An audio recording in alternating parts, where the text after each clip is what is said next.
Wow.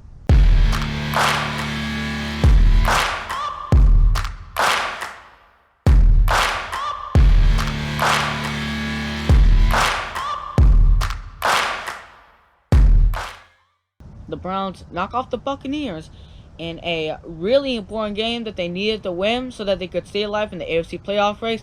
And it was just an all-around great effort, but specifically, what an outstanding performance by Jacoby Brissett.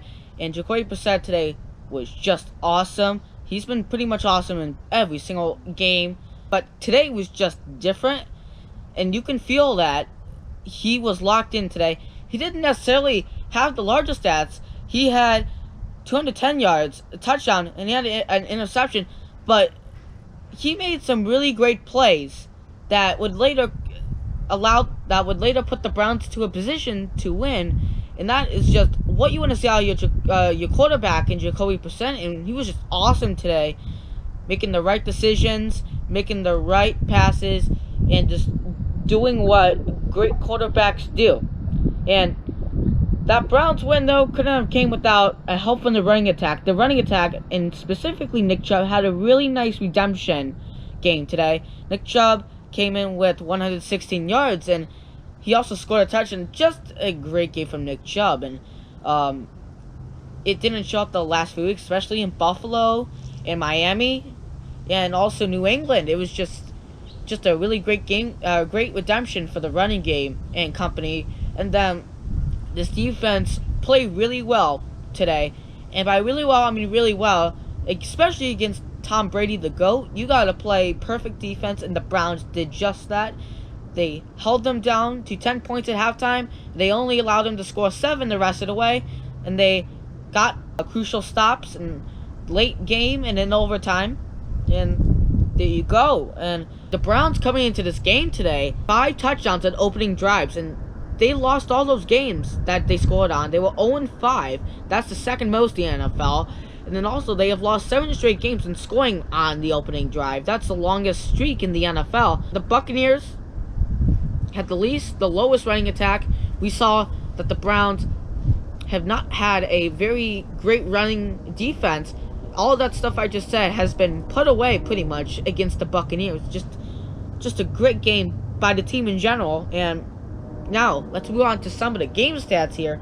And today, Tom Brady, 29-42, 246 yards, 2 touchdowns. Jacoby Brissett in his final game, not the highest stats, but he did a very good job. 25-37, 210 yards, 1 touchdown, 1 interception. And then running-wise, White for the Buccaneers, 14 carries, 64 yards. And then Nick Chubb, 26 carries, 116 yards, and a touchdown. Receiving for the Tampa Bay Buccaneers, Chris Godwin, 12 receptions, 110 yards, and 1 touchdown. Amari Cooper, 6 receptions for 94 yards. And Anthony Schwartz did not have a lot of yards, but he got a very important touchdown on the opening drive. He had 48 yards in the touchdown, which I just said. And then David Njoku, he made that crucial catch at the end of the game, which tied the game, which forced overtime and where the Browns would win. He had 5 receptions, 29 yards, and a touchdown. And just, the stats don't tell you everything. It's all about making the right play at the right time, is shown there. And let's take a look at the box score now. First downs, Browns had more, 22-16. Total plays, the Browns also ran more. Total yards, Browns had more, 267 to 325. Total drives, we had equal.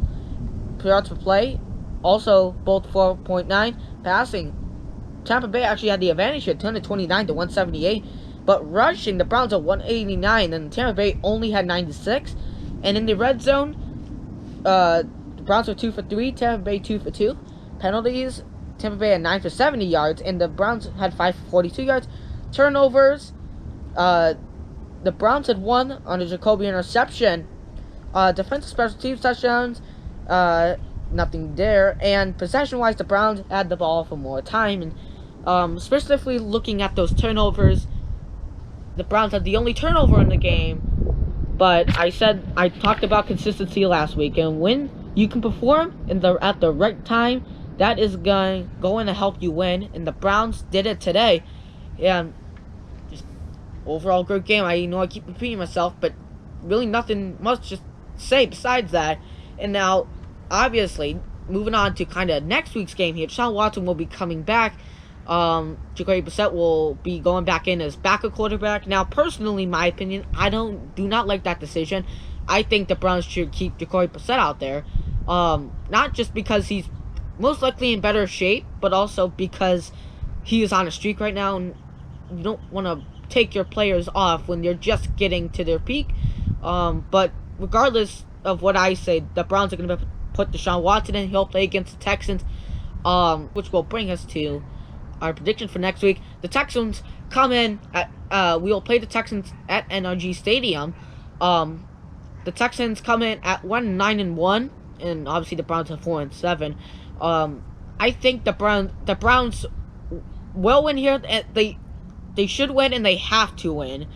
This is also, all games from here on out are crucial to keeping the Browns in the AFC playoff race, and this one is a winnable game, and this is a legit winnable game. The Browns have to win here. But that's gonna do it. Browns win in overtime, 23-16, 23-17, and we'll see you guys on the next video. And yeah.